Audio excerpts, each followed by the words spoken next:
Okay, ito po si Matilda, ang Rottweiler na 11 months old ni Sir Hans Stan, King Panda, also known as, ng Luxury Cars Manila. Kasama ng kanyang trainer na si Nico. Anong tinetrain mo sa kanya ngayon, Sir Nico?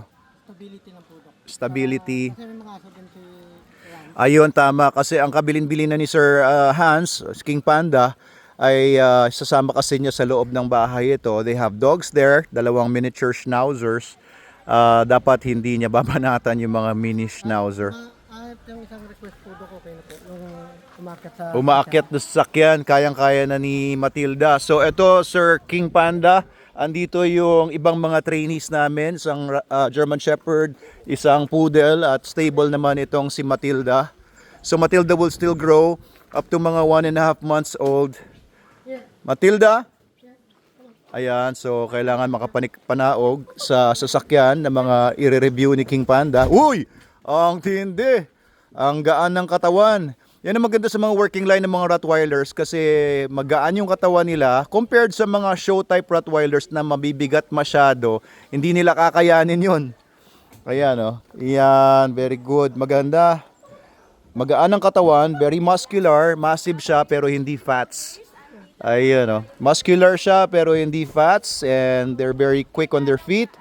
No, they're very agile. Mamaya later on papatalon-talunin pa natin 'yan sa mga hurdles. Papataasin pa natin sa mga ladders at iba-iba pang mga obstacles through fire, no? Para hindi matakot sa fire. Sa mga explosions, hindi rin takot sa mga sabog 'to. Hindi na, nasubukan niyo na.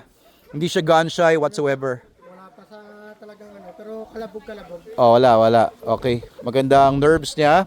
And through water, pagsiswimmingin din natin ito pero hindi sa pool natin para makita natin na hindi siya matatakot sa tubig din. Kaya pwedeng isama ni King Panda sa Boracay or sa beach o kung saan. So isasama daw ni King Panda ito sa lahat ng kanyang mga reviews, sa mga sasakyan niya palagi.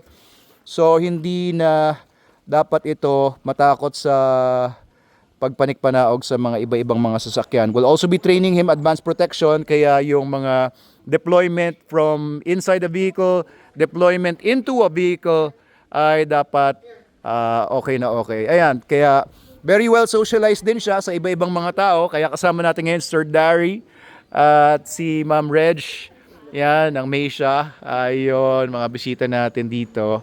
At ayun, nonchalant lang si Matilda. Matilda pangalan to pero lalaki to, sir, eh. Oo. Ayan, yun ang gusto niyang pangalan, eh. Ang gandang aso. Ang ganda, no, sir? Ganda aso, Rottweiler. Mahilig ba kayo sa mga aso? Meron kami Rottweiler dati. Ah, ganon? Namatay, dalawa. Namatay yung dalawang Rottweiler niyo, bakit? High blood yata. High blood? Mahirap talaga masyadong magagalitin, no? Mamatay ka maaga. Kaya pagka merong nang asar sa'yo, no, merong nagnanakaw ng pera sa'yo, kumukuha ng pera sa mga, sa mga concessionaires mo, dapat hindi ka ma-high blood. Oo. Hayaan mo lang.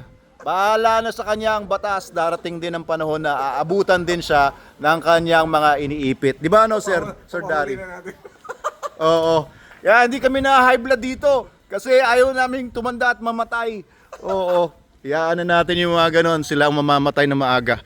Eto, ayun. Ano na ginagawa mo, sir? Ayan, papatalunin mo na ba dyan? Di pa. Oh, mukhang hindi naman hurdle yan, Ha? Pag stimulation para sa agitation sa fence. Stimulation sa agitation sa fence. Oo nga, ayan. Very good.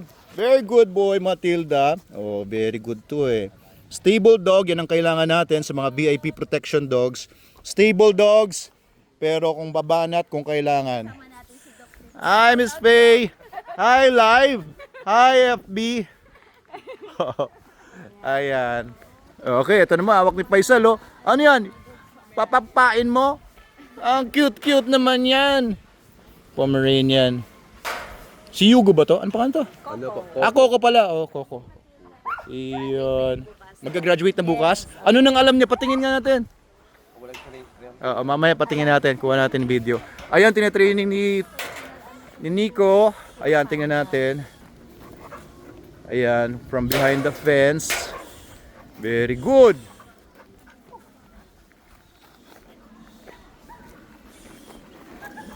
Yun, no? Ganda ng tindig ng aso na to. Oh? Oh, ganda, oh.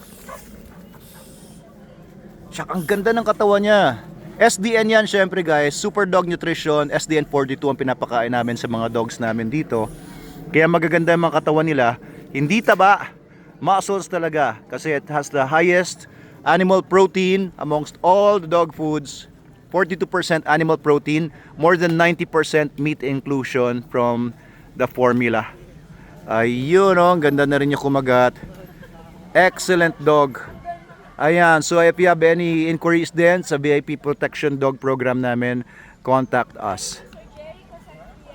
Alright, so yun lang muna guys. Thank you. Salamat.